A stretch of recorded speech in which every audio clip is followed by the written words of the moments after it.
بینەرانی بەڕێز و خۆشەویستم کاتە و هەموو کاتێکتان باش. من ئەحمەد ڕەفیقم لە بەرنامەی میوان بە دیدارتان شادەبمەوە. کۆمەڵێک پرسی زۆر گرنگکەن کە ئێستا هەم لە کوردستانی عێراق و هەم بەگشتی لە عێراقا گوزەرێ، بە تایبەتی بارودۆخی ناوخۆی هەرێمی کوردستان، پەیوەندیەکانی هەولێر و بەغدا، پەیوەندیەکانی نێوان حزب و لانە سیاسیە کوردستانیەکان و لە نێویاندا ئەوانی کە پێکهێنەری سەرەکی حکوومەت هەرێمی کوردستانن، بە تایبەتی تریش پەیوەندیەکانی یەکێتی و پارتی، دۆخی هەرێمی کوردستان و پەیوەندیەکانی نێوان هەولێر و بەغدا بەشێوە دەگەێنن. هەروەها لەم ساڵدا بڕیار وایە دوای درێژکردنەوەی ماوەی پەرلەمان و حکوومەتی هەرێمی کوردستان هەڵبژاردنی پەرلەمانی کوردستان ئەنجام بدرێت. پرسیارەکە ئەوەیە بەم بارودۆخەوە ئەتوانین بچینە هەڵبژاردنەوە. هەروەها زۆر جار قسە لەسەر ئەوە کرێ کە ئەدای سیستەمی حکومڕانی لە هەرێمی کوردستان کۆمەڵێک قسە و باسی لەسەرە وەکو پێویست نییە، نەیتوانیەوە بە ئەدای خۆی هەستێ و وەکو پێویست ئاور لە شار و شارۆچکەکانی هەرێمی کوردستان بداتەوە، بەوەی کە هەندێک پارێزگا و ناوچەی کوردستان هەن پێیان وایە غەدریان لێکرێ و وەکو پێویست پرۆژە خزمەتگوزاریەکانیان پێناگا. هەروەها پەیوەندیە حزب و لانە سیاسیەکان لە زۆنی سەوز و بە تایبەتیش پەیوەندیەکانی گۆڕان و یەکێتی و هێزە سیاسێ نوێیەکان کە ئێستا دەرکەوتون لە چه ئاستێکایە؟ ئایا هەموو ئەمانە بەسەریەکەوە چیمان پێ دەڵێن و ئەگەر و پێشاتی چی چاوەڕوانی پرسی کوردەکە لە کوردستانی عێراق؟ ئەم بابەتانە گفتوگۆ دەکەین بە میوانداری زۆر بەڕێز دکتۆر هۆشیار عومەر، ڕێخەری ژووری پەیوەندیە دیبلۆماسیەکانی بستنەوەی گۆڕان. کا دکتۆر سڵاو لەبێ. پێم خۆشە سەرەتا لە ئەدای سیستەمی حکومڕانی و دەست پێ بکەم. زۆر جار ئەبینین معارەزە و هەروە حزب و لانە سیاسیەکانی تریش کە پێکهێنەری سەرەکی حکوومەتن ڕەخنە و گلەیی ئەویان هەیە کە ئەدای سیستەمی حکومڕانی لە هەرێمی کوردستان وەکو پێویست نیە یان خراپە. بەڵێ خۆی ئەگەر تەماشای سەرەتای دروستبوونی هەرێمی کوردستان بکەین، بەردەوام ئەم کێشانە هەبوون کە ئێستا هەیە. هەندێجار هەندێک سەرداوی هەواڵە بینین لە 92-93 ئەم کێشانە هەبووە، بەڵام هەر بەردەوام بووە. بەڵام قۆناغێک هەبوو کە لە کوردستان شەڕی ناوخۆ دروست بوو، ئەولویاتەکە بۆ ئەوە بوو چۆن ئاشتی بەدی بێنین، چۆن سەقامگیری بگەڕێنەوە بە هەرێمی کوردستان. لە دوای ئەوەش لەبەرەوەی ڕژێمی سەدام موجودی هەبوو، هێشتا کورد خۆی لێرەدا بەش بوو بۆ سەر دوو حکوومەتە. لە ئەمان کاتیشە ئەو خواستانە نەبوو بە ئامرازێکی سیاسی، چکە هێشتا وەکو ترسێک هەبوو لە حکوومەت عێراق کە ڕەنگە ڕۆژێک پەلاماری کوردستان باتەوە. بەڵام لە دوای 2023ەوە بە تەواوی ئەم کێشانە دەرکەوتن و دەتوانم بڵێم لە سەرەتا لە ڕاگەیاندنەوە لە هەرێمی کوردستان لە ڕاگەیاندنی ئەهلیەوە دەستخرایە سەر ئەو کێشانەی کە هەبوون و ڕۆشن بیران قسەیان لەسەر کرد. دوجاریش لە چارچێوەی پرۆژێکی سیاسیە لە ناو بزوتنەوەی گۆڕانە ینی ئەم بابەتە بە شێوەیەکی زۆر فراوانتر و بەربڵاوتر باس کرا. ئەم کێشانەی کوردستان کێشەی بنیادین پەیوەندی بە سیستەمەوە هەیە. چارەسەرەکەشی ئەوەی ئێمە سیستەمەکە بگۆڕین، چکە سەرچاوی ئەو کێشانە ئەو سیستەمە خراپەیەکە ئێمە هەمان بووە. لە ڕوانینی ئێمە ئەم سیستەمە شکستی هێناوە، بەڵام هێشتا نەمانتوانێت سیستەمێکی نوێ شێوازێکی نوێ لە حکومڕانی لە هەرێمی کوردستانە بچەسپێین. نەگینە ناتوانین بەم شێوەیە بەردەوام بین، چونکە ئەگەر سەرەتا نووسەر و ڕۆشنبیرانم بابەتیان باس کرد، دواتر بوو بە پرۆژەیەکی سیاسی لە چوارچێوەی بۆ نەبزوتنەوەی گۆڕان و پارتە سیاسەکانی دیکە. ئێستا ئەم بابەتە بووە بە خواستێکی نێودەوڵەتی. ئێستا لەسەر ئاستی نێودەوڵەتی بەتایبەت هاوپەیمانانی کورد، ئەمریکا، بەریتانیا، فەڕەنسا، ئەڵمانیا، وڵاتانی دیکە و تەنانەت نەتەوەیەکگرتوەکان ئەم بابەتانە جێگەی باس و مشتومانواتە ئەوەی جاران خواستێک بوو بۆ گۆڕانکاری لە ناوخۆیە، ئێستا بووە بە خواستێکی نێودەوڵەتی. بڵێ باسیەوەت کرد کە ئەبێ ئەم سیستەمە بگۆڕدرێنی، میکانیزمەکانی گۆڕینی ئەم سیستەمە چۆن دەبێت؟ سەرەتا دەبێت لەکوێوە دەست پێ بکرێت. میکانیزم جگە لە میکانیزمی ئاشتیانە و ناتوانتیژی ئێمە میکانیزمی ترمان نییە، چکە ئەبێ هەم ئەزمون لە مێژووی خۆمان وەرگین کە کورد هەموو شتێکی تاقی کردو لە ڕابردووە، شەڕ هەبووە، هیچ پارتێکی سیاسی نەیتوانێت ئەوی تر بسڕێتەوە، تەنانەت ئەگەر بچووکیش بوو بێتەوە حەزبی سیاسی هەرماوەتەوە. و ئێمە وەکو کورد ئەبێت لەوە تێ بگەین قەدەرمان بەیەکەوەیە، پێمان خۆش بێ پێمان ناخۆش، هیچ نەبێت دەوروبەر و نارەکانمان وە ئەمان بینن، یعنی کەسەی کوردەکەن کورد ئەبینن، حەزبێکی دیاریکراو نابینن. کە پێشمەرگەکانی ئێمە ئەچنە شەڕەوە بەرگی لە کوردستانەکەن وەکو کورد سەیرەکرێن، وەکو حەزبی دیاریکراو سیر ناکرێن کە ئەندامێکی حەزبێکن، وەکو نەتەوە سەیرەکرێن. لە بەغداش کە سەیری هەرێمی کوردستانەکەن بە یەک چاوسەری هەموویەکەن بەڵام ڕەنگە پیان خۆش بێ لەرە ناکۆکی هەبێ بۆی استغلالی ئەو ناکۆکیانە بکەن و کوردستان لاواز بکەن بە ئاستێک بی بنەوە ئاستیەوەی وەکو پارێزگار دەرکەوێت بۆ نمونە هەر شارێک پارێزگا و پارێزگاری خۆی هەبێت و دەسەڵاتێکی سنوورداری هەبێت ئەجینا ئێمە حەلەکەمان وەسیلەکەمان وەسیلەی ناتوندوتیژیە بە ڕێگەی هێمنانەیە و پێم وایە زۆربەی سیاسەکانیش گەشتونەتە ئەو باوەڕە بەڵام زۆر جار بەرژەوەندی حەزبی بەرژەوەندی شخصی ڕێگرێ لە بەردەم ئەو گۆڕانکاریانەیە چکە لە هاوکێشەکانە ئەوە لە بەرچاوەگیرێ بەداخەوە تاکو ئێستا. بڵێ زۆر جار لێپرسراوانی باڵای یەکێتی باز لەوە دەکەن کە غەدرێکی زۆر لەم زۆنە ئاکرێ زۆنی سەوس غەدر دەکرێت لەم زۆنە؟ کاک ئەحمەد ئەم کێشانەی کوردستان نوێنین و پێشتر ئێمە زۆر جارە بابەتمان باس کردووە تۆمەتی ئەویان نەیە باوەڕان کە شارچێتیەکە و ناوچەگەرێتیەکە ینی بەدەنگی بەرز بەردەوامی ئێمە شتانە ماوەتەوە لە ڕووی ڕێگەوبان و پرۆژە و زۆر بابەتی دیکەوە نەکرد سلێمانی هەڵەبجە بە تایبەتی کە ئێمە هەبوو ئەگەر سوالمان بکردا هەڵەبجەمان بنیاد ناتوە بە شارێکی نمونەی کە هەم خەڵکەکەی هەم میوانەکان هەم خەڵکی بیانی کە ئەچوون ئەوێ بیان بینایە ئەم شارە لە ئاستی و قوربانایە بۆ نەپاداشت کراوە تا ڕادەیەک گەرمیان بە هەمان شێوە ڕانێ و ڕاپەڕین بە هەمان شێوە بووم پێ ئەتوانم ئەوش بڵێم لەبەرەوەی سیستەمی ئێمە خراپە لە هەولێر ڕەنگە ناوەڕاستی هەولێر و هەندێک شوێن هەندێشت کراوێ بەڵام ئەگەر بچیتە ناو گەڕەکەکانەوە بچێت ناو خەڵکەوە لە ڕووی پرۆژەوە ناڕازەکانیان کەمتر نییە لە شوێنەکانی دیکە ڕەنگە لە ناو مرکزی دووهۆکە هەندێک شکراوێ بەڵام دەوروبەری دووەک و ئەو خەڵکی لە شوێنەکانی دیکە ئەژی بولادەکان بۆنە لە ڕێی ڕێگاوبان و کارەباوە ناحەکان لە ڕووی خزمەتگوزاریەوە جا لە خزمەتگوزاری سەرەتایی ئاو پێداویستەکانی ڕۆژانە و باخەوە بۆ شتی گەورەتر هەموو ئەم کێشانە هەن بەڵام زۆر جار ئەو بابەتانەی کە هەندێک پرۆژە ئەکرێ بەدەستکەوت هەڵسەنگاندنی هیچ حکوومەتێک لەسەر بنەمایەوە نییە بینا دروستکات و داخ و ڕێگەوبانێک دروستکە ئەمە ئەرکی حکوومەتە ینی چۆن کەسێک دارتاشە ئیشەکەی دارتاشیە چۆن کەسێک مامۆستایە ئیشەکەی وانەوتنەوەیە هیچ جێگەی منەت نییە حکوومەت بۆیە وجودی هەیە ئەم ئیشانە بکات هی ئەوە نییە وکو دەستکەوت بێت و بیفرۆشێتەوە چکە بە سەروەت و سامان و داهاتی ئەم وڵاتە ئەکریانی کە خەڵک بکە بەڵام لێرە بەداخەوە لە کوردستان شتێکەیە کە دیاردەیەکی زۆر نامۆیە کە زۆر جار شتێک کە لەسەر ئەرچی خەڵک لەسەر پێداویستی داهاتی وڵاتەکە ئەکرێ کەسێک ئەوێت بیکە بەنین دەستکەوتی حەزبێک یا شخصێک ئەمە نیشانەی چییە؟ نیشانەی ئەوەیە ئێمە ئەو داواکارانەی کە هەبوون لەوەی کە ئەو سیستەمەی کە باسمان کرد بگۆڕدرێ وای لێ هاتووە کەم کراوەتەوە بۆ ئاستەکە جاران بۆ نمونە ڕەخنە هەبوایە گوترا سلێمانی بە هەموو کەموکڕەکان و کرانەوەی تایە و ئازادی تایە وای ئێستا هەوڵێکە ڕوانینێک دروست بکرێت کە دیکتاتۆریەت خراپترە لە فۆزا ئەوەی لە سلێمانی هەیە ناسەقامگیری هەیە چی هەیە لەبەرەوە سیستەمێکە بێ لەژێر دەستی یەک کەسا بێ بە توندی حکوم بکە بەڵام ئێمە تەجروبەمان هەیە لە ڕۆژهەڵاتی ناوەڕاستە کە کەسێک هاتووە خۆی وا پیشانداوە کە ئەو پارێزەری سەقامگیریە بەڵام وڵاتەکەی بەرەو کارەسات بردووە چکە زۆر جار لەم ناوچەیە ئێمەیە سەرکردەکان هاتوون خەڵکیان خسۆتە نێوان دووشتەوە یان سەقامگیری لەژێر دەسەڵاتی ئەوانە یا فەوزا ئەبێت تۆ ئازادی بکەی بە قوربانی یان نان یان ئازادی ئێمە پێمان وایە ئەمە ڕوانینێکی هەڵەیە ڕوانینێکی نادیموکراتیانەیە لە وڵاتێکە کە بنەما سەرەکیەکانی دیموکراسی بێ خەڵک ئازاد بێ خەڵک هەم مافی نانی هەبێ هەم مافی ژیانی هەبێ بڵێ کەواتە ئێوە لەگەڵ ئەو ڕایەن کە غەدر لەم زۆنە کراوە غەدر لە هەموو خەڵکی کوردستان نەکرێت لەو بابەتە زۆر ڕوون بم ینی بەڵام باسیوت کرد ئەگەر ئێستا لە مرکزی هەولێر شت کراوە لە مرکزی دووەک شت کراوە بەڵام مرکزی سلێمانی بۆ نمونە ئەمە لە پێنجێن ئەو ماوەی پێش و خۆپشاندان هەبوو لە دەربەنیخان ئێستا هەیە بۆ چکە کێشیان هەیە ڕەنگە هەندێک لەو وەسیلانی بەکارە هێنرێ بۆ دەربڕینی ناڕەزایەتی خەڵک قورس بێ بۆی لە دووهۆک لە هەولێریا لە شوێنێکی تر بیکە لە ناحێ و لە شارۆچکەکانی ئەوێ بیکات لێرە خەڵک ئامادەیە بێتە سەر جادە و داخوازی خۆیان کە بۆ نە خوێندکار لە هەموو کوردستانە خوێندکاران کێشیان هەیە دەرماڵیان نییە بەڵام لێرە بۆ نمونە خوێندکارەکە ئامادەیە هەر هۆکارێکی ببێتە سەر جادە و خۆپیشاندان بکە ڕەنگە لە هەولێر لە دووهۆک ئەو زمینەیە نەبێت کە ئەو هەنگاوە بنات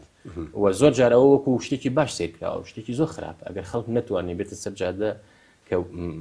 داواکاریەکانی خۆی بخاتە ڕوو یاخود فشار بکە بۆەوەی کە خواستێکی بەدیبێت ئەوە کۆ ئەبێتەوە دوجار لە یەک دۆ خاتەقێتەوە بەڵام کێشەکەی کاک دکتۆریانی لە بری حکوومەت حەزب دێم کێشانە چارەسەرەکە ئێمە گرفتەکەمان ڕۆژ یەکەمەوە لەنەوە یەکەوە ئەمەیە کە حەزب دەستی خسوود ناو حکوومەتەوە ناو هەزارەوە ناو پەروەردەوە ناو کاروباری دادگاکانەوە ناو کاروباری سەربازی و پۆلیس و ئاسایشەوە و کاتی خۆشی یعنی گەورەترین خواستی گۆڕان ئەوە بوو جیاکردنەوەی حەزب بوو لەم ڕووبەرانە کە حکوومەت کاری خۆی بکات پەرلەمان کاری خۆی بکات دادگاکان سەربەخۆ بن حەزب دەستی تێ نەخا ئەمەیە گەورەترین کێشە چونکە خەڵک دەنگیاوە بە پەرلەمان بەڵام حەزب فەرمانەکە بەسەر پەرلەمانە بە دەنگی خەڵک ئەبی بە وەزیر بەڵام حەزب فەرمانەکە بەسەر ئەوەیە لەبەرەوە یان دادوەرێک بووە بە دادوەر پێویستە بە یەک چاوسەری هەمووان بکات جۆرێک لە دادپەروەری جێبەجێکە لە کاروبارەکانی بەڵام بە فەرمانی حەزب مەجوڵێتەوە بەڵام ئەمە ژێر فشاری ئەوەی کە خواستەکانی بۆ نمونە بڵێن خوێندکاران کە کاتێک جێبەجێی ناکە ئەی ناچارە مەسەرەن خۆ دەبێ لایەنێک بچێتە ژێرباری جێبەجێکردنی و خواستەوانی خۆی شتێک هەیە لە وڵاتی ئێمە کەمە بیلۆزی تۆ لە هیچ وڵاتێکە کە ئێمە زۆر جار شتی سیاسی تێکەڵی خواستەکانی خەڵکەکەی بۆ نمونە حکوومەت کە خۆپیشاندانێکە کرێت خوێندنەوەی بووە کە ئاڵێمە دەستی لە پشتە سزای ئەو خەڵکە ئەیە بۆنە وەکو پیلانێک سیرەکە لە جاتی ئەوەی بیبینێت کە بەڵێک کێشەی خوێنکار هەیە کێشەی مامۆستایوانە بێژەیە کێشەی خۆبەخشانی کەرتی تەندروستی هەیە کێشەی فەرمانبەران هەیە بۆ پلە هەموو ئەم کێشانە هەیە یعنی بەڵام زۆر جار بە مەبەست ناکرێ ئەو شتە ئەجینان لە کوردستانە بەتایبەتی لە ئێستایە کە نرخی نەوت بەرزە داهات هەیە ئەتوانی هەو کێشانە چارەسەرکەی کە ینی خەرجێکی زۆریشی نییە بەڵام زۆر جار ئەمە ئەکرێ بە ئامرازێکی سیاسی لە نێوان لایەنە سیاسەکانی دژ بە یەکتری لە کاتێکە ئەوەی کە پەیوەندی بە ژیان و گوزەران و کاروباری ڕۆژانی خەڵکەوە هەیە ئەبێ شتێک بێت کە کەس نەتوانێت بە ئاسانی دەستی بۆ ببات بڵێ ئێوە کوبستنەوەی گۆڕان کە بەشداریتان لە حکوومەت کرد لە کابینەی نۆیم بڕیار بوو کۆمەڵێک هەنگاوی چاکسازی مندرێ لە چوارچێوە ئێوەیە کۆمەڵێ پۆستان داوا کرد کۆمەڵێ با بڵین شوێنتان داوا کرد کە بۆ ئامانجی ئەوەی کە ئامانجی چاکەی گشتی بەکاری بێنن لە ڕاستەیە بۆ هەر بۆ نمونە بڵین یاریدەدەری سەرۆکی حکوومەت بۆ کاروباری چاکسازی ئەگەر غەڵەت نەبم تەسمەکەی بەڵام ئەمەتان پێ نەدراوە تا ئێستان پۆستێکی وا نابینین لە ئەنجومەنی وەزیران هۆکارەکەی چییە؟ وی لە هەرێمی کوردستان هیچ ڕێکەوتن سیاسەکان جێبەجێ ناکرێت بەداخەوە بەڵام ئەوەی شێک بوو لە مەرجە سەرچیەکانی ئێمە ڕێکەوتنی نێوان ئێمە و پارتی جێبەجێ نەکراوە ئەنی لە 23 خاڵ نۆزدی جێبەجێ نەکراوە ڕێکەوتنی بینی یەکێتی و پارتی جێبەجێ نەکراوە ڕێکەوتنی بینی ئێمە یەکێتی کە زیاد لە ڕێکەوتنێکی سیاسیە بۆ حکوومەتی خۆجیە لێرە جێبەجێ نەکراوە چکە زۆر جار بەداخەوە ئێمە لایەنە سیاسەکان لە هەرێمی کوردستانە وەکو تاکتیک سەری ئەو ڕێکەوتنان ناکەین نەکو کوستراتی ینی پێمان وایە هەر شتێکە بێت لەسەر وەرەقە ڕازیە بین ڕێکوتنێکی ڕێکوپێکە کرێ بەڵام دواتر خۆمانی لێ دزینەوە ینی بزوتنەوەی گۆڕان لەو بابەتەیە زۆر ڕاشکاو بووە لەگەڵ پارتی وە لە ڕاگەانیشە بە ئاشکرایەمە و بابەتمان باس کردووە شتەکەش بەڕاستی زۆر پەیوەندی بە پۆستەوە نییە خۆی ڕەنگە ئەو پۆستە نەیتوانێت ئەوکو پێویستان لە شتەیە بیکە بەڵام بوونە دەستەی سندوقی داهاتە نەوتی گازی و نەوتیەکان ئەوە یاسای هەیە گرنگترین بابەتە بوو کە داهاتی نەوت شەفاف بێ بۆ نمونە ئەمینداری وەزارەتی پێشمەرگە کە قەرار بۆ بزوتنەوەی گۆڕانوەرگەی بۆچی بوو بۆ ئەو کە ئێمە وەکو بزوتنەوەی گۆڕان هێزی سەربازیمان نییە یەکێتی هێتی پارتی هێتی هەندی حەزبی بچووکی دیکە هەیە ئێمە ئەتوانین لەم بابەتەیە بێلایەن بین چونکە بەرژەوەندی ئەمەیتیان نییە یەک بەرژەوەندیمان هەیە سوپایەکی بەهێزمان هەبێت لە کوردستانە کە هەرێمی کوردستان بپارێزێت دەست نەخاتەوە ئەوەی کە ئێستا خواستی ئەمریکایە خواستی دەوڵەتانی ئەوروپا ینی وەکو پێشتر وتم ئەمانە پێشتر داواکاری گۆڕان بوو زۆر جار تۆمەت دەدرایە پاڵگۆڕان بە هۆکاری جیاجیا ئێستا ئەوروپا و ئەمریکایڵێن باش ئەگەر ئەوەی گۆڕان هەڵەبوو خۆی ئەوروپا و ئەمریکا هیچ مەساڵحێکیان نییە جگەلەوەی هەرێمی کوردستان پارێزراوە بێت کە سەیری تەجروبەی ئەم وڵاتانیان کردووە بۆنە میسر سووریا تونس زۆربەی ئەم وڵاتانە هەڵبژاردننی تیا بووە بەس بە مروری زەمن هەڵبژاردن خاڵی کراوەوە لە مەهامی خۆی کە گۆڕانکاری بووە وای لێ هاتووە لە ڕژەی 180 خەڵکەوە لە بەشداری دەنگدان چۆ بۆ 115 و 20 دوجار بینیمان بەرەو شۆڕش و تەقینەوە ڕۆشتووە وەز بەشێک لە وڵاتانە وێران بوون کە ڕەنگە بە 50 ساڵیکە نەکەونەوە سەر پێ ئەوروپا و ئەمریکا ئەمە ئەزانن و بەڕاستی هەڵپەیمانی کوردن زۆر جارەوترێت ئەمریکا و ئەوروپا پێستیان بە کووردە هیچ پێویستێکیان بە ئێمە نیە ئەمریکا زلهێزی دنیاە یعنی ئێمە پێویستمان بەوانە چکە لە نەوەیەکەوە تا ئێستا ئێمان پاراستەوە ئەوان لێرە نەبن لە ماوەیەکی زۆر کەمە ئێمە ناتوانین شەڕی دەوروبەرەکەمان بکەین تووشی کێشی زۆر زۆر گەورە ئابین بەڵێ ڕاستە ئەی چەند جارێک باستان لە کشانەوە کردو لە کابینەی نوێم ئەم بابەتە چاوەڕوانکراوە بستنووی گۆڕان لە حکومەت بکشێتەوە و ئێمە بڕیاری ئەوەشمان هەبووە بەڵام ئێستا وە بەرەو هەڵبژارد نەچین ڕەنگە شتێکە هی ئەوە نییە هەم هەبی و ژێنیتەوە بەبێەوەی هەنگاوی ئەمەلی بۆ بنێ ئێمە ئێستا وەکو بزنەی گۆڕان لە پرۆسەیەکی ئاشتوای لەناو خۆمانە لەگەڵ هاوڕێکانمانە کە بەشێکیان ئێستا بەڕسمی لە گۆڕانی لە دەرەوە یەکێک لە خواستەکان و داخوازەکانی ئەوەیە کە گۆڕان ئەبێت لە حکوومەت بێتە دەرەوە و ئەمە شتێک حالیان ئێمە لە گفتوگوهاین لەسەری بەڵێ ئەی قسە لە سەرۆژ بکەین وەڕای کێشە و گرفتە ناوخۆیەکانی خۆتان بەڵام لە بەرامبەرە هێزی تر هەیە خۆی بە بەدیلی ئێوازانێ ئێوە بەرنامەتان چییە پلانتان چیانی بۆ هەڵبژاردننی داهاتوەتانوێ چی بکەنەوە بۆی خۆتان کۆ بکەنەوە پێم وایە ئەو دۆخەی کوردستان ئەنجامی سێشتە یەکەم خەڵکی کوردستان ماندووە ئێمە ئەبێ زۆر زۆر باشەوە حقەتە بزانین لە ئێستاوە لە ڕابردووە لە قۆناغی شەڕی جەکداریە خەڵکی کوردستان درێغیان نەکردووە لە ڕووی قوربانیدانەوە ئەوەی پێسە شانیان بۆ وەکو ئەرک جێبەجێیان کردووە بەڵام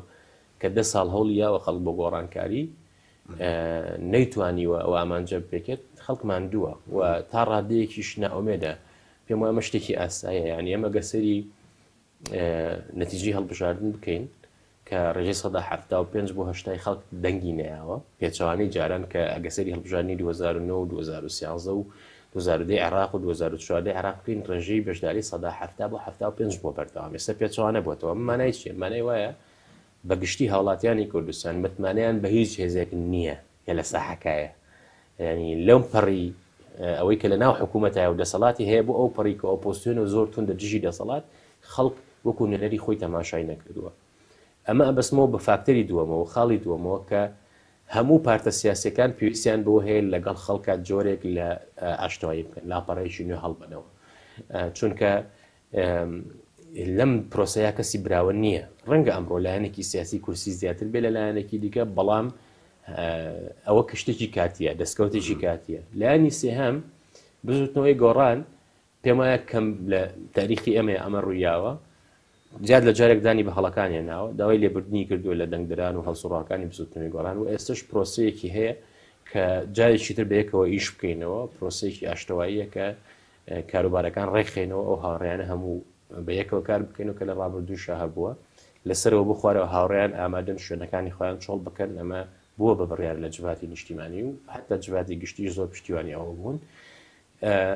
ئەمە شتێکە ئەبێ ئێمە تیا سەرکەوتوو بووین و ئێستا کاری تیاکەین ئەوەی پەیوەندی بە هەڵبژاردنەوە هەیە بزوتنەوەی گۆڕان خۆی بۆ ئامادە ئەکات و هەڵبژاردنیش پرسێکە ینی ئەبێت لای ئێمە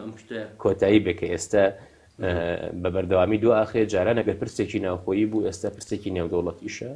فشاری نێودەوڵەتیشی تایە چکە کورد بەوە لاواز بووە هەڵبژاردنە بێ بە یاساڕێک خڕێ حزبێک ئامادەیە یان نابوو هەڵبژاردن گرنگ نییە چکە تۆ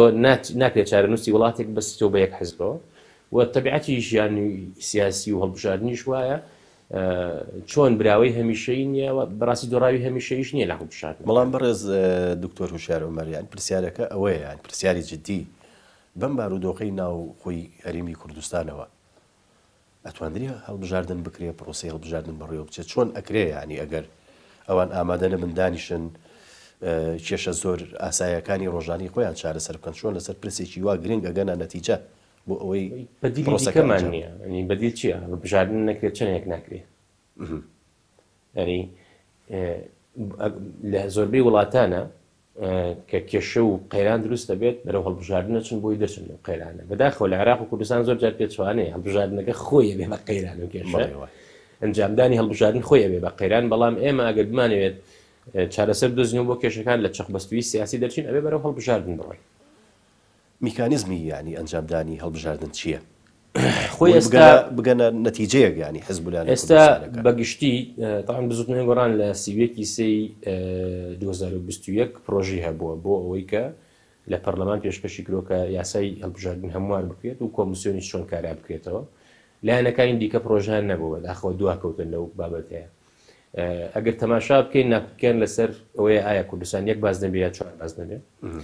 ناکوکیان لەسەر ئەوەیە کە ئایا تۆماری کوردستان بەکاربێ تۆماری کۆمیسیۆن کە جیاوازیان نزیکەی 750,000 دەنگە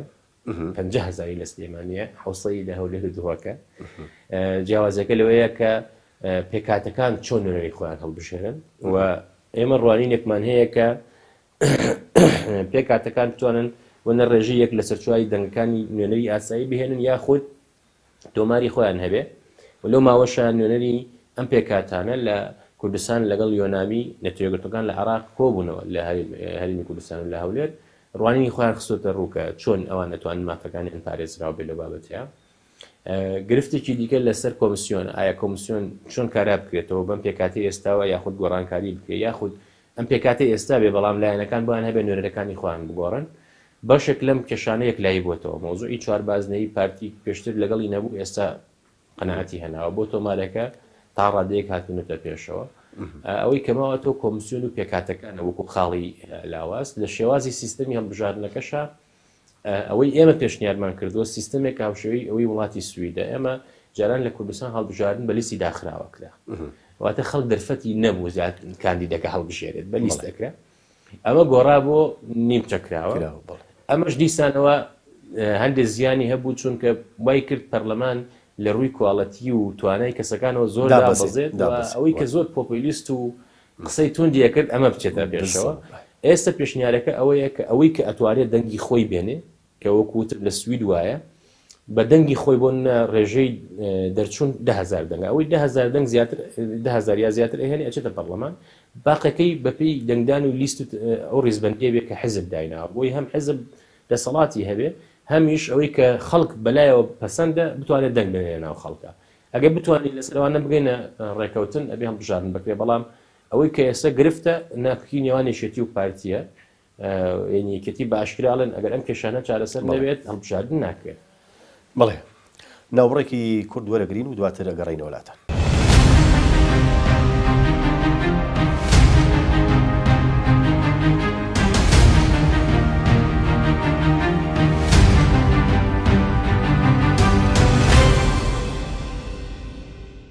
بینەرانی بەڕێز و خۆشەویست دووبارە سڵاوتان لەبێ کاک دکتۆر لەسەر پرسی هەڵبژاردن وەستاین و لەسەر ئەو خاڵانە وەستاینەوە کە خاڵی ناکۆک و کۆکن لە نێوان حزبولانە سیاسەکان ئێوەکو بستنەوەی گۆڕان لەگەڵ چ جۆرە ڕێکەوتنیەکن چ جۆرە چاکسازیەکن چ جۆرە داواکاریەکن بکرێ هەم لە کۆمیسیۆن هەم لە تۆماری دەنگداران و هەم لە مەسەلەی کۆتاکان کە ئێستا جێی مشتومڕی یەکێتی و پارتیشە لە ڕاستیە بۆی ئەوەی کە پەیوەندی بە نەتەوەیەکگرتوەکان یاخود یۆنامیەوە هەیە لە عێراق و هەرێمی کوردستان پێیان وتراوە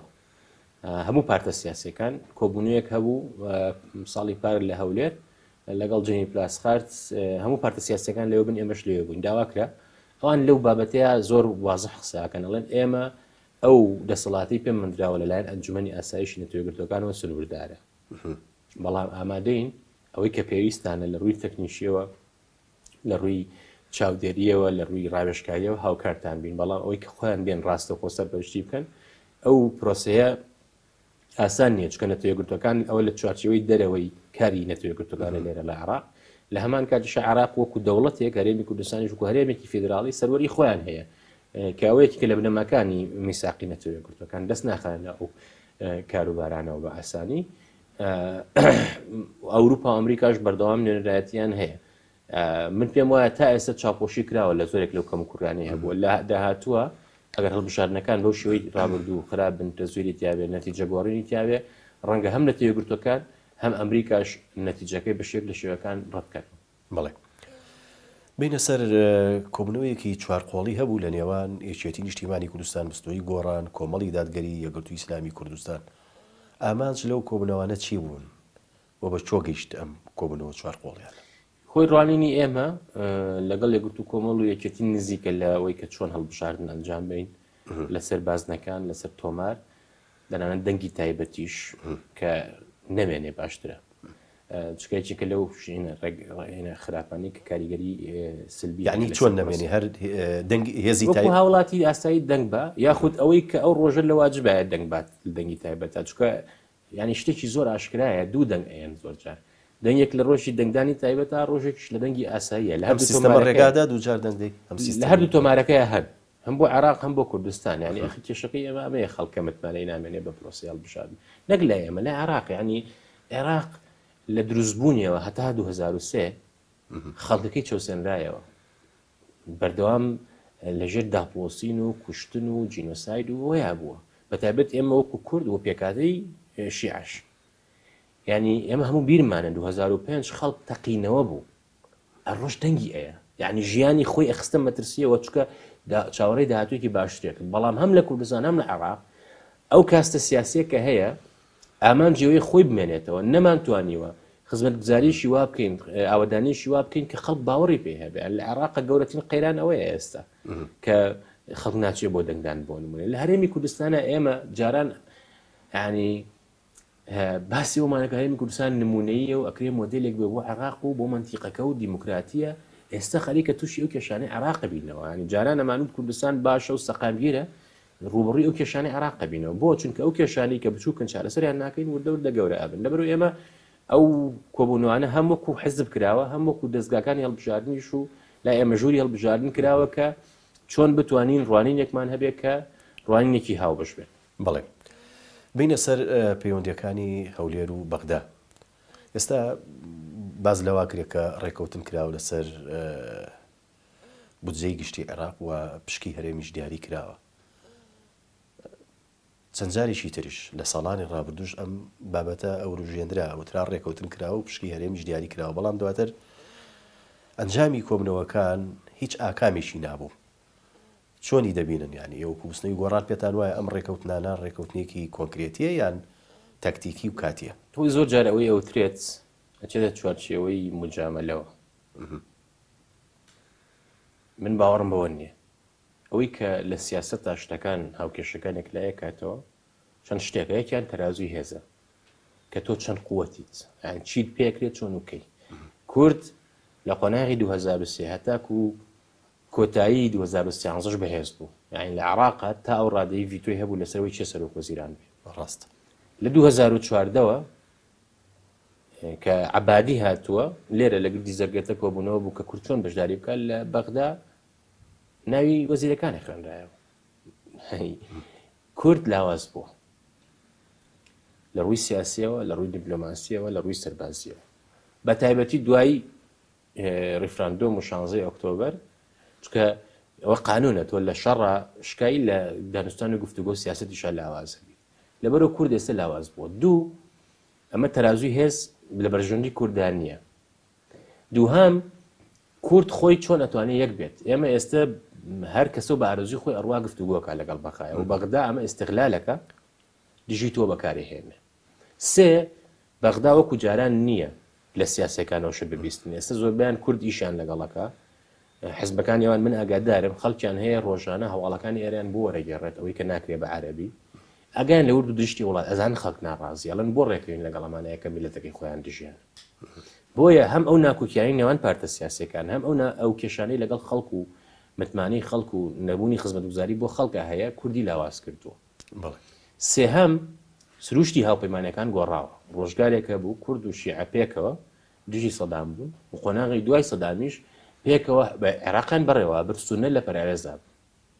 و ئەمە هەر سیاسەتی ناوخۆی عێراق نەبوو ئێرانیش ئەمە ویست چکە ئێران خۆی بە نزیک کورد دەزانی ئەیزانی شیعە بەتەنها ناتوانێت عێراق بەڕێوە بەرێ ئێستا ئەم سروشتی هاوپەیمانەی گۆڕاوە ئێستا شیعە دەوڵەتی عێراقی بەدەستەوەیە لەبەر وەکو جاران مامەڵە لەگەڵ تۆیان ناکە هەموو شتەکانی تاکتیشیە لەگەڵ تۆە چۆن ئێمە گەڕاوەتەوە ناو هاوشێشەکە چۆن وەکووتم ئێمە لەناو خۆمانە ڕێکەوتنی تاکتیکیەکەین جێبەجێ ناکەین عێراقیش لەسەر کاغەز ڕێکەوتن زۆرەکرێ بەڵام چۆن جێبەجێیەکەیت زمانی ئەمە هێزی خۆتە قووەتی خۆتە ئەنجا لە پاڵ ئەوەشە ئێستا شیعە خۆیان دابەش بوون لە ناو خۆیانە هەریشێ بە ئاراستەیە کارەکەن ئەو شیعە یەکگرتووە نییە کە تۆ قسە لەگەڵ یەک هاوپەیمانیا بکەی ڕازی بێ ئێستا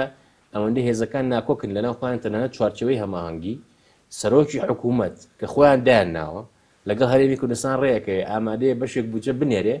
وەزیرەکەش کە هەر خۆیان دایانناوە ڕێگریەکات یعنی یاریەکەن لەگەڵ کووردا بۆ چونکە کورد لاوە هەسە بۆی بەهێز بیتەوە ئەبێت کێشەکانی خۆمان لێرە حەلکەین لە بەغدا ئەبێت استراتیژیکی نیشتیمانیمان هەبێ بە هیچ شێوە نابێ حزبایەتی بکەین سێهەم ئەبێ ئەو دانوستانانن تا بە حەزبی نەبێ ئەبێت حکوومەت بێجا ئەنجومەنە یا کۆمسیۆنە هەستێ بەم کارە نەک حزبێکی دیاریکراوە یا شخصێکی دیاریکراو یعنی ئێستا هەندێک کەس ئەو کاروبارانە بەڕێوە بەنەگەرەوان بمرن کورد هیچ ئەرشفێکی نییە نازانێت چی کردووەم چەند ساڵە گفتوگوکان چی بوون ناکان چی بوون هەتا دوایی لە مێشکی کۆمەڵە کەسی دیاری کراوەیە هیچ دامەزراوەیەکی ڕسمیت نییە کە ئەمە گەورەترین کێشەیە لە پاڵەوەشە ئێمە لە دروستبوونی عێراقەوە کێشەمانە بۆ لەسەر بەڕێوەبردننی عێراق لەگەڵ بەغدایە ئەم کێشەیە لە ڕووی سیاسیەوە لە ڕووی سەربازی و لە ڕووی ئابووری و بەردەوامە کێشەمان هەبووە لەسەر سەرۆت و سامانی عێراق چۆن دابش بکرێت ئێستا گەورەترین کێشەیان هەرێمی کوردستان و بەغدا پرسی نەوت و وزەیە کێشەمان هەبووە لەسەر خاک کە جاران لەگەڵ یەک حکوومەت بوو چکە بەغدا یەک حکوومەت بوو ئێستا کێشەکە دوو سەرەیە سەرێکی لەگەڵ شیعەیە لە ڕووی سیاسیەوە بەشێکی لەگەڵ سونەیە لەسەر خاک چکە نزیک و هاوسون ئەم کێشانە ئاڵۆزن و ڕەهەندی هەرێمی نێودەوڵەتیان هەیە بەتایبەت لە ڕووی هەرێمی تەداخلات زۆرە لەم کاروبارانەیە ئێمە بیرمان نەچێ کاتی خۆشی سەبەبی سەرشی کورد لیکێنران بە عێراقەوە نەوت بوو کەرکووک بوو بۆ نمونە کە بتوانێت عێراق بژێنێت دووهەمیش هاوسەنگی مەزهەبی بوو کە کورد و سونە تۆزێک نزیکە بنەوە لە ڕێژەی شیعەکە زۆر جیاوازیشی هەیە لە ئاساسە بەڵام ئەگەر کوردی تیانە بۆیە سونە هیچ پێگەیەکیان نابوو کە ئەوان عێراقیان بەدەستەوە بوو تاکو 2003 ئەم کێشانە کێشەی تاریخین قوڵن بەردەوامە بن بەڵام ئەوەی وای لێ کردووە ئاڵۆز بێ کورد نەتوانێت بەپێی دەستور مافەکانی خۆی بچەسپێنێ و شەڕی بۆ بکات لە بەغدا بە یەک دەست و بە یەکین بچێتە پێشەوە ئەو ناکوکیانی ناو خۆی خۆیەتی چکە هەتاکو بەهێز نەبی حساب منافێ زۆر جار ئەوە ڕوویاوە لە تاریخە بەتایبەت ئێمە هەندی هاوپەیمانمانە بۆ بەداخەوە کە لاوازە لێتە پاڕێتەوە قورعانیشی پێ و ئەڵێ هاوکاریم بکە کە بەهێزە شمشێرە بۆ هەڵەگرێت لەبەرەوە ئەوێ ئەمە لەمە تێ بگەین وەکو کورد دەرس ئەم دەرسەوەرگین لە تاریخی خۆمان کە هەتاکو لاواز بین پێگەمان خراپترە بێت دوژمنەکانیشمان زیاتر دەسەخەنە بینەقاقەمان و خۆ ئەگەر خۆمان بەهێز بین بێگومان سڵی شەکەنەوە و ناچاریژن بچنەشر خواستەکانی خوازیەکانی کوردی دوا پرسیارم کاک دکتۆر زۆر جار قسە لەسەر ئەوە کرێکە هەرێمی کوردستان یان قەواری هەرێمی کوردستان مەترسی لەسەریان مەترسی هەڵوەشانەوە هەم ئەم لێدوان و قسانە لە ناوخۆشە ئێستا جۆبیستێبین هەیە بەجددی ینی هەڕەشەی لەو جۆرە هەیە یان مەترسیەکان گەیشتوتە و ئاستی کە قەواری هەرێمی کوردستان لە ژێر مەترسی وەڕەشەی هەڵوەشانەوەیە بێ نابە پێچوانەوە ئەوەی منەی بینم ئەگەر سەدەی 20 سەدەی مەینەت و ئەوە بێ بۆ کورد سەدەی 21 سەدەی کورد هەبێ سەدەیەکە بێ بۆ کورد و هەرێمی کوردستان هەرێمێکی فیدراڵی دانپێرانراوە لە ڕووی نێودەوڵەتیەوە لە ڕۆژاوا کورد پێگەیەکی بۆ خۆی دروست کردووە پێم وایە لە ئێرانیش ئەوە ڕوە دەلایندەیە و تورکیا ڕەنگە ئاخر شت بێ هەرچەندە بۆ تورکیا سیاسەتێکی عاقلانەی لەگەڵ کورد ڕێککەون بۆی پارچەکانی دیکەی کوردی دۆستی بێت و کلیلی چارەسەری کێشەی کوردیش بەشێکی ئەکەوێتە تورکیاوە ئەوەی کە پەیوەندی بە هەرێمی کوردستانەوە هەیە لە ڕابردووە ڕوانینێک هەبووە کە ئێمە لەبەرەوەی نەبووین بە دەوڵەت و لەبەرەوەی پێگەمان لاوازە کە جوگرافیایەک و جیۆپۆلیتیکی داخرامان هەیە لەسەر دەریانی بۆ نمونە بەڵام ئێستا دۆخەکە پێچوارەیە هۆی ئەو پێشکەوتنانی کە هەیە ئێستا ئەوروپا و ئەمریکا هەرێمی کوردستان لە ڕووی جیۆپۆلیتیک و بە استراتیژی سیرەکەن چونکە چوارڕیانی ئێران و قەوقاز و تورکیا و جیهانی عەرەبیشە بەمانایەکی تر ئەمریکا لێرە ئەتوانێت هەم ئامانجەکانی خۆی بەدیبێنێ لە ڕووی سیاسی و سەربازی و ئابووری و هەتا دوایەوە هەواڵگریشەوە بە تایبەت پێویست بە ئێران هەمیش هەرێمی کوردستان و عێراق خاوەنی سەروەری نین ئەمریکا ئەتوانێت یا بمێنێتەوە و کوردیش ڕێگری نیە لەوەیە لێرەشەوە یارمەتی کوردی ڕۆژاوایە و لەو ماوەیە دیپلۆماتکاری ئەمریشی بە ئاشکر ئاوان بود بە تایبەت ئەروین هیکس کە قۆنسوڵی گشتی ئەمریکای ئێستا وتی ئێمە سیاستمان پێچوانەی ئەوەیە کە زۆر جاوتری ئەمریکا لێرە کشێتەوە ئێمە پێگەی خۆمان بەهێزەکەین گەورەترین قۆنسوڵخانە دروست دەکەین لە هەولێر زۆرترین وەفدی باڵا دێتە هەرێمی کوردستان من پێم وایە ئەوەی لە مەترسیای حەزبەکان و کەسەکانن کە سیاسەتی هەڵاکەن هەرێمی کوردستان پارێزراوە لە نەوەیەکی شۆبیرمان نەچێت کە ئەوروپا و ئەمریکا هاتوون و لە ئەنجومەنی ئاسایش بڕیاری پاراستنی ئەم ناوچەیە دەرچووە بۆ ئەوە بووە کە کورد بپارێزرێت بۆ حزبێکی دیاریکرا و سەرکردێکی دیاریکراونی هەندێکجا حزبەکان استقلالی ئەمەیان کردووە.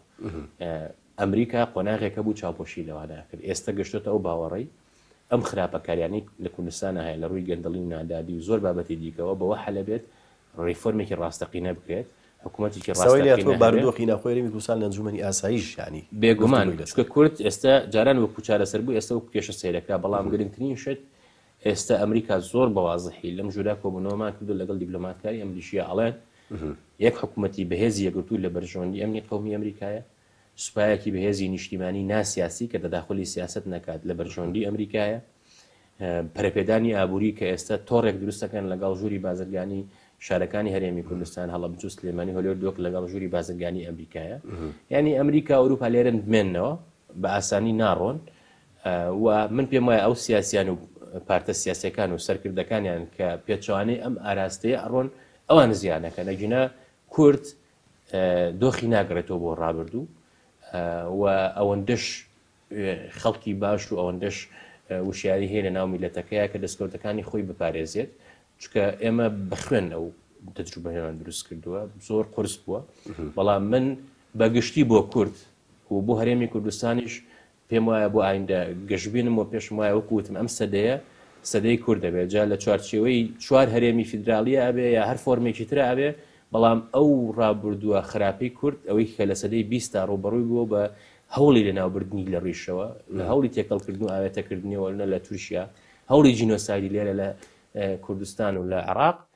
پێم وایە ئەوە تاریخە ئێمە بەرەو بە ئایندێکی باشتر ڕۆین بەڵام بۆ ئەوەی زووتر بگەین بۆ ئەوەی بە کەمترین زیانە بگەین پێویستمان بە سەرکردەی نیشتیمانی خۆنەویست بەڕێز دکتۆر هۆشار عومەر ڕێخەری ژووری پەیوەندی دیپلۆماسیەکانی بستنەوەی گۆڕان سوپاس بۆ شرۆڤە و زانیاریەکانت. زۆر سپاس بینەرانی بەڕێز و خۆشەویست سوپاس بۆ هێشتا بەرنامەیەکی تر خواتان لەگەڵ.